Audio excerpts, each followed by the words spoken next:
আসসালামু আলাইকুম সবাইকে। কি অবস্থা সবার? আমি তোমাদের শিফাত ভাইয়া। আজকের গাইডলাইনটাতে অ্যাকচুয়ালি তোমাদের ১৭ তারিখ অর্থাৎ ১৭ মেতে তোমাদের একটা জিনিস হবে, কি হবে জানো? তোমাদের ইস্ট ওয়েস্টের অ্যাডমিশন টেস্ট। সো স্পেসিফিকলি তাদের জন্য আসলে এই গাইডলাইন ভিডিওটা। কিছু ইম্পর্টেন্ট ইনফরমেশনস দিব এবং এর পরে মার্কস ডিস্ট্রিবিউশন নিয়ে একটু বিস্তার আলোচনা করব। ওকে?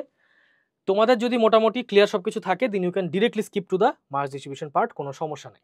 প্রথমত ইস্ট ওয়েস্ট ইউনিভার্সিটির যখন তুমি এক্সাম দিবা, অনেকে দুই টাইপের মানুষ থাকে ইউজুয়ালি। একটা হচ্ছে হুজুগে ফর্ম কিনে, আর একটা হচ্ছে পড়তে চাই দেখে ফর্ম কিনে।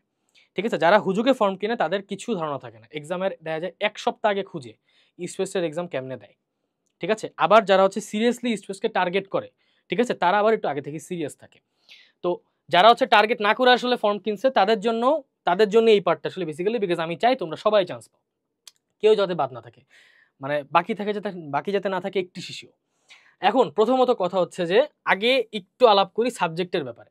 ইস্ট ওয়েস্টে কতগুলো সাবজেক্ট আছে তোমরা জানো?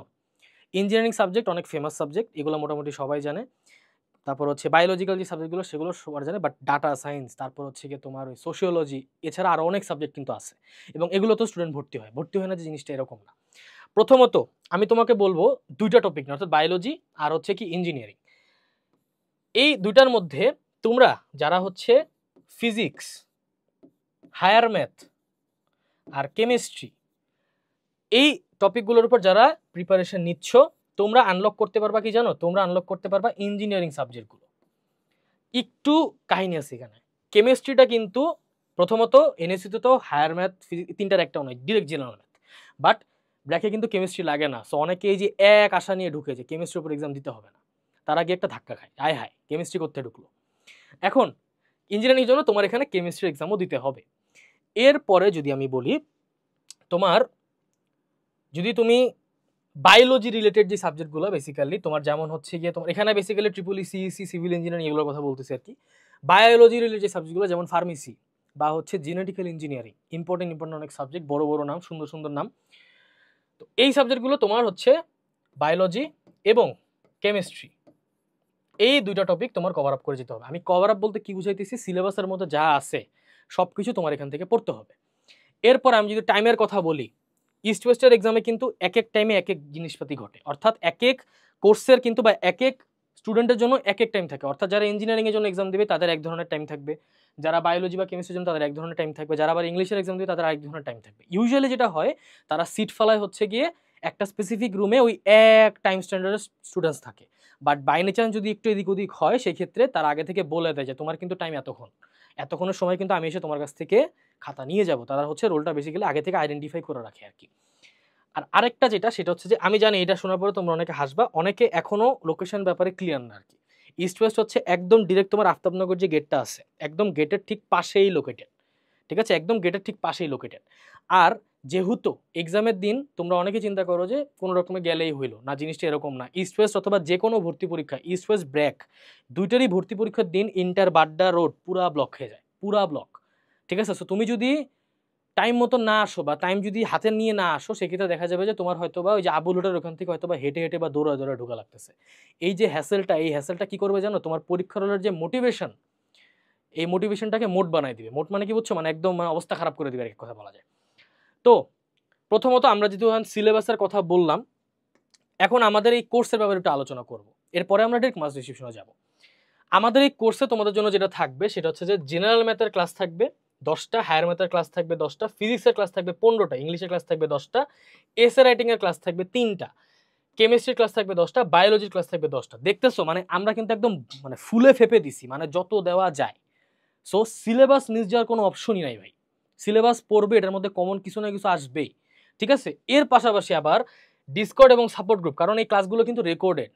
তো তোমরা আমাদের সাথে কথা বলবা কোথায়? কথা বলবা ডিসকর্ডের ভিতরে।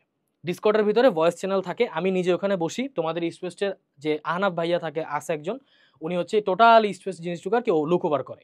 তো উনিও তোমাদের সাথে বসবে, বসে ডিসকাস করবে। তারপর হচ্ছে বিভিন্ন চ্যানেল থাকে আলাদা আলাদা, ওই সাবজেক্ট রিলেটেড যে কোনো প্রবলেম থাকলে ওই চ্যানেলে জাস্ট একটা গুতা মারলেই হবে যে ভাইয়া এইখানে আটকাইছি আমি, ভাইয়া তোমাকে তখন সেটা সলিউশন দিবে। কি বলছি বুঝতে পারছো? সো তুমি রেকর্ডেড ক্লাস করলে তোমার কাছে মনে হবে যে তুমি বেসিক্যালি একটা লাইভ মেন্টরশিপ প্রোগ্রামের আন্ডারে আসো, এটা কোনো কোর্সের মতন মনে হবে না। আচ্ছা, এখন আমরা আসবো কি the big game, marks distribution. এই মার্ক ডিস্ট্রিবিউশনটা নিয়ে অনেক অনেক কনফিউশন, কারণ ইস্ট ওয়েস্টের মার্ক ডিস্ট্রিবিউশনটা হচ্ছে সবার থেকে একটু আলাদা থাকে। তোমরা যদি গুগলে বা হচ্ছে অনলাইনে সার্চ দাও বা ওদের স্যাম্পল কোয়েশনও ক্লিয়ারলি এটা স্টেট করা নাই। কি বলছি বুঝতে পারছো? সো এটাকে ম্যানেজ করতে আসলে আমাদের অনেক অবস্থা খারাপ হয়ে গেছিল। আচ্ছা, প্রথমত আমরা এখন জিনিসটাকে একটু এক্সপ্লেন করি, ঠিক আছে? আমি দেখি এটাকে বড় করা যায় নাকি, না এটা আটকে গেছে। এনিওয়েজ আমরা এখান থেকে এক্সপ্লেন করি, সমস্যা নাই। প্রথমত কিছু টপিক দিবা, কোনো অর্থাৎ সাবজেক্ট দিবা বা ডিপার্টমেন্টের কথা যে বলছে আর কি। বেসিক্যালি এখানে ডিপার্টমেন্ট বলতে কি বুঝাইতেছে? ডিপার্টমেন্ট বলতে বুঝাইতেছে হচ্ছে কোন ডিপার্টমেন্টে তুমি এক্সাম দিবা আর কি। হ্যাঁ, এই স্পেসিফিক ডিজাইনটা তোমরা আমাদের পেজেও পাওয়া যাবে। সো পেজ থেকে গেলেও জুম করে করে দেখতে পারবা, সমস্যা নেই। যদি আমার কাছে তোমার কাছে মনে হয় যে এক্সপ্লেনেশন দরকার নেই, ইউ ক্যান স্কিপ, কোনো সমস্যা নেই। আচ্ছা, প্রথমত ইংলিশ, ইংলিশ এই সাবজেক্টটা আর হচ্ছে তোমাদের, হ্যাঁ ইংলিশ সাবজেক্টে মোটামুটি বলা যায় এটা হচ্ছে তোমার মানে ন্যাশনাল সাবজেক্ট আর কি। ন্যাশনাল সাবজেক্ট বলতে আমি কি বুঝাইতেছি, এটা সবখানে এক্সাম দিতে হবে, এটা কোনোখানে মাফ নাই। সো আবার যেটা আমি বলছিলাম, বারবার বলছিলাম কি, যে এসে তোমাকে জীবনও পিছা ছাড়বে না, এসে তোমাকে আজীবন ধরবে। আমি কি ভুল কিছু বলছি? এনএসইউতে এসে মারছে, ব্র্যাকে এসে মারছে, ইস্ট ওয়েস্টেও এসে মারবে। এসের উপরে গাইডলাইন আমি ভেরি সুন আনতেছি, কোনো সমস্যা নাই, ডোন্ট ওয়ারি। এখন কথা হচ্ছে যে তোমার ইংলিশ ডিপার্টমেন্টের ভিতরে আসলে তোমার কি কির উপর এক্সাম দিতে হবে। তোমার 20টা এমসিকিউ থাকবে গ্রামার এবং ভোকাবুলারির উপরে, ঠিক আছে? এরপরে রিডিং কম্প্রিহেনশনের উপরে থাকবে 20টা কোশ্চেন, এসের উপরে একটা থাকবে 10 মার্ক মাত্র। 10 মার্ক দিয়ে মাত্র এসে তারা ফুলফিল করতেছে, বাট ডোন্ট থিঙ্ক যে এসে এখানে ছেড়ে দিবে, জিনিসটা এরকম না, ঠিক আছে? এসে এখানে 10 মার্ক বলতেছে, আসলে বলা যায় আমি যদি ইনডাইরেক্টলি বলি এটার ভিতরে আসলে ব্র্যাকের মতন 40 মার্কই ঢুকায় রাখে। কারণ এসে যেমনে কাটে মনে হয় যে মানে তার এটা পার্সোনাল প্রপার্টি টিচারদের, এমনি কাটে এসের খাতাগুলো। কি বলছি বুঝতে পারছো? তো টোটাল মার্ক থাকবে 50 হিসাবে, সুন্দর মতন 20 20 10 50 মার্ক, ঠিক আছে? টোটাল টাইম থাকবে কত? 60 মিনিট। এটা হচ্ছে তোমার English, LLB, sociology, information studies আর পিপিএইচএস এই সাবজেক্টগুলোর জন্য স্পেসিফিকলি। এরপরে যদি আমি বলি বিবিএ ইকোনমিকের জন্য তোমার ইংলিশ আর জেনারেল ম্যাথ কভার করতে হবে। ইংলিশের কথা আমি, ইংলিশ যেটা আছে ইংলিশ ওটা একখানে, ওইটা ইংলিশ সবার জন্য সেম, কোনো ডিফারেন্স নেই। তোমার জেনারেল ম্যাথ যাদের এক্সাম থাকবে তাদের জন্য কোয়ান্টিটিভ অ্যাপটিটিউড, অর্থাৎ ওই যে এনইসিউ যারা এক্সাম দিছো বা এনইসিউর জন্য যারা প্রিপারেশন নিয়েছিলাম, মনে আছে জেনারেল ম্যাথ পড়ছিলাম, বেসিক্যালি এটাকে জেনারেল ম্যাথ বলে কোয়ান্টিটিভ অ্যাপটিটিউডের আন্ডারে ফালায় আর কি বেসিক্যালি। কারণ জেনারেল ম্যাথ জিনিসটা অনেক বড়, কোয়ান্টিটিভ অ্যাপটিটিউড বললে সিলেবাসটা আরেকটু শর্ট হয়। তো এই কোয়ান্টিটিভ অ্যাপটিটিউডের ভিতরে তোমার 50টা কোশ্চেন থাকবে, 50টা টোটাল 50টা কোশ্চেন থাকবে। এরপরে সবগুলো কিন্তু এমসিকিউ, এমন না যে অন্য কিছু। 120 মিনিট, অর্থাৎ বলা যায় কি 2 ঘন্টার মতন আর কি, 2 ঘন্টা। সিএসসি, ট্রিপলি, আইসিই, সিভিল ইঞ্জিনিয়ারিং, এই ইস্ট ওয়েস্টের এই সিভিল ইঞ্জিনিয়ারিং সকল এই সাবজেক্টটা কিন্তু অস্টকে মাঝে মধ্যে টেক্কা দিছে। এই সাবজেক্টটা এত অস্থির, এই সাবজেক্ট এত জোস, ঠিক আছে? তারপর ওদের সিইসি ডিপার্টমেন্টের ব্যাপারে আমি যতদূর জানি একটা মারাত্মক ডিপার্টমেন্ট, একটা মারাত্মক, একটা তুক্ষর ডিপার্টমেন্ট। কি বলছি বুঝতে পারছো? তো এই ডিপার্টমেন্টে পড়ার জন্য প্রথমত আমাদের ইংলিশের উপর ফোকাস করতে হবে, ফিজিক্সের উপর ফোকাস করতে হবে, আর হায়ার ম্যাথের উপর ফোকাস করতে হবে। এই যে কেমিস্ট্রি, ভাই ইঞ্জিনিয়ারিং পড়ে আমি কেমিস্ট্রি কি করবো? এইখানে কেন জানি না ইস্ট ওয়েস্ট একটু মারে স্টুডেন্টদের কেমিস্ট্রিটা দিয়ে আর কি বেসিক্যালি। কিছু করার নাই, তুমি সিএসসি তুমি আজীবন কম্পিউটারে বসে পড়তে যেতেছো, কেমিস্ট্রির মতন জিনিস তোমার মুখস্থ করতে ভালো লাগে না, কিছু করার নাই, তোমার পড়তে হবে ইস্ট ওয়েস্টের জন্য। প্রত্যেকটা ডিপার্টমেন্ট, প্রত্যেকটা সাবজেক্ট থেকে 25টা করে এমসিকিউ থাকবে, 25টা করে এমসিকিউ থাকবে, সাথে ইংলিশ কি ফ্রি, ঠিক আছে? English free. টোটাল 100 মার্কের একটা এক্সাম হবে, এখানেও 2 ঘন্টা, অর্থাৎ বিবিএ আর ইকোনমিক্সের টাইম কিন্তু সেম, ঠিক আছে?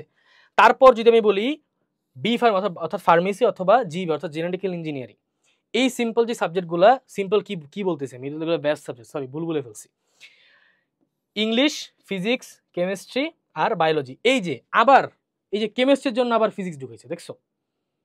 কেমিস্ট্রি, বায়োলজি বা মানে ফার্মেসি বা হচ্ছে কি তোমার জেনেটিক্যাল ইঞ্জিনিয়ারিং উপরে কি আবার ফিজিক্স ঢুকেছে। It's weird, I know, but কিছু অ্যাকচুয়ালি করার নাই, তোমার এক্সাম দিতে হবে, নাথিং টু ডু হিয়ার। এরপর আমি যদি বলি তোমার ইংলিশ সেম ফ্রি সাবজেক্ট, এটা যেটা যেখানে থাকবে একদম সেম অবস্থা, প্রত্যেকটা ফিজিক্স থেকে 25টা কোশ্চেন, কেমিস্ট্রি থেকে 25টা কোশ্চেন, আর বায়োলজি থেকে কি 25টা কোশ্চেন, টোটাল আবার এখানে 100 মার্ক এবং 2 ঘন্টা টাইম। কি বলছি বুঝতে পারছো? Data science, mathematics, data science সাবজেক্টটা সবখানে আমি পাই না, এটা জাস্ট ইস্ট ওয়েস্টের এখানে আমি ইউনিকভাবে পাইছি। এই সাবজেক্টের উপরে অনেকে পড়াশোনা করে এবং তোমরা অনেক কথা মনে করতে পারো এটা লুথার সাবজেক্ট, no, entire world revolves around data, data সায়েন্সের কাজ এগুলো নিয়ে কাজ করা, ঠিক আছে? আচ্ছা, এটার জন্য তোমার যে সিম্পল হায়ার ম্যাথের উপর এক্সাম দিতে হবে, আর কি ইংলিশের উপর এক্সাম দিতে হবে। ইংলিশ ওই ফ্রি সাবজেক্ট যেটা বললাম আর কি আমি, তার সাথে হায়ার ম্যাথ থেকে কি 25টা এমসিকিউ আসবে, তোমাদের জন্য টাইম থাকবে 80 মিনিট, অর্থাৎ 1 ঘন্টা 20 মিনিটের মতো আর কি। কি বলছি বুঝতে পারছো? So this is the marks distribution of east West university admission test. এরপরও যাদের কনফিউশন থাকবে তারা সুন্দর মতন এটাকে যেহেতু এটা অনেক বড় একটা ডিজাইন জুম করে করে দেখবা, দেখে দেখে বুঝবা যে আসলে কি হইতেছে এখানে। আচ্ছা, এখন কথা হচ্ছে যে ইউজুয়ালি ইস্ট ওয়েস্টে আটকায় কোন কোন জায়গায় স্টুডেন্টসগুলো, ঠিক আছে? প্রথমত আমি যে জিনিসগুলো বললাম, ওই যে সাবজেক্ট চুজিং এর যে ব্যাপারগুলো, যে সাবজেক্ট চুজিং এর যে ব্যাপারগুলো আর কি, বেসিক্যালি তোমার ওই যে যেমন যেটা বললাম আর কি, তোমার ওই যে সরি মানে বায়োলজির যে সাবজেক্টগুলো, এই সাবজেক্টের মধ্যে তারা ফিজিক্স ঢুকে বসে আছে, এদিকে ইঞ্জিনিয়ারিং সাবজেক্টের মধ্যে তারা কি কেমিস্ট্রি ঢুকে বসে আছে। এই জিনিসগুলো ফার্স্ট অফ অল স্টুডেন্টদের ক্যাচ করে, ঠিক আছে? বিকজ আমি যখন ইঞ্জিনিয়ারিং পড়বো, কেমিস্ট্রি তো আমার দুই চোখের শত্রু, তাই না? আবার আমি যখন বায়োলজি পড়বো, ফিজিক্স তো আমার দুই চোখের শত্রু, কিন্তু এখানে শত্রুকে বন্ধু বানানোর চেষ্টা করে আর কি, এই আর কিছু না। এরপরে যদি আমি বলি তোমার টাইম কনজাম্পশন, অর্থাৎ তোমরা সবথেকে বড় প্রবলেম যেটা খাবা সেটা হচ্ছে যে বেসিক্যালি তোমার এমসিকিউস গুলা, কিন্তু অনেকে মনে করে যে ইস্ট ওয়েস্টের এমসিকিউ অনেক ইজি আসে, জিনিসটা এরকম না, একটু ঘুরায় পেঁচায় দেয়। এখন আগের মতন এক সময় ইস্ট ওয়েস্টে টাকা দিয়ে ভর্তি করা, টাকা দিয়েও ভর্তি হয়েছে মানুষ, এখন ওই যুগও শেষ, তার সাথে এখন কোয়েশ্চেনও কঠিন হয়ে গেছে। কি বলছি বুঝতে পারছো? তো এই টাইম জিনিসটা একটু মাথায় রাখবা। এই টাইম জিনিসটা যদি মাথায় না রাখতে পারো, সেক্ষেত্রে কি হবে, এক্সাম হলে তুমি দেখবা যে তোমার এমসিকিউ সলভ করতে করতেই তোমার কি হবে, এমসিকিউ সলভ করতে করতেই তোমার এসে লেখার টাইম নেই। আর এগেইন এসেতে তুমি একটা বড়সড় মারা খাইতে পারো। আর তোমাদের আমি আরেকটা কথা বলবো, একদম এটা এটা বলেই শেষ করবো বেসিক্যালি, সেটা হচ্ছে যে ইস্ট ওয়েস্ট ব্র্যাক ইউনিভার্সিটি বা নর্থ সাউথ ইউনিভার্সিটির কিন্তু একটা মিনিমাম মার্কস থাকে, মানে প্রত্যেক সাবজেক্টে তোমার একটা মিনিমাম একটা পাস মার্ক থাকবে। But in case of east West এই জিনিসটা একটু ফ্লাকচুয়েট করে। অর্থাৎ ধরো তুমি 25-এর মধ্যে তুমি এটার 50% মার্কও অ্যাকোয়ার করতে পারলা না, ঠিক আছে, প্যারা নাই। তারা কি করবে, তারা দেখবে যে তুমি ফিজিক্সে কি মিনিমাম 80% মার্ক অ্যাকোয়ার করতে পারছো নাকি, বা কেমিস্ট্রিতে মিনিমাম 80% মার্ক অ্যাকোয়ার করতে পারছো নাকি। অর্থাৎ এই টোটাল এক্সাম যেগুলো দিছে, এই টোটাল এক্সামকে তারা আবার অ্যাড করে আর কি, অ্যাড করে দেন তোমার এলিজিবিলিটি আবার চেক করে যে আসলে স্টুডেন্টটা কি চান্স পাওয়ার যোগ্য নাকি। তো এটা একটা ইস্ট ওয়েস্টের একটা বড় একটা ফ্যাক্ট, যেটা অনেকেই জানে না বা অনেকেই তোমাদের বলে না, ঠিক আছে? সো দ্যাটস ইট, মোটামুটি এই হচ্ছে এই গাইডলাইনের জন্য। তোমাদের যদি আরো কোনো কোয়েশ্চেন্স থাকে, obviously comment section is always open, যে কোনো টাইপের কোয়েশ্চেন্স আমাদের ইনবক্সে করতে পারো, অর্থাৎ কমেন্ট সেকশনে করতে পারো। আসসালামু আলাইকুম।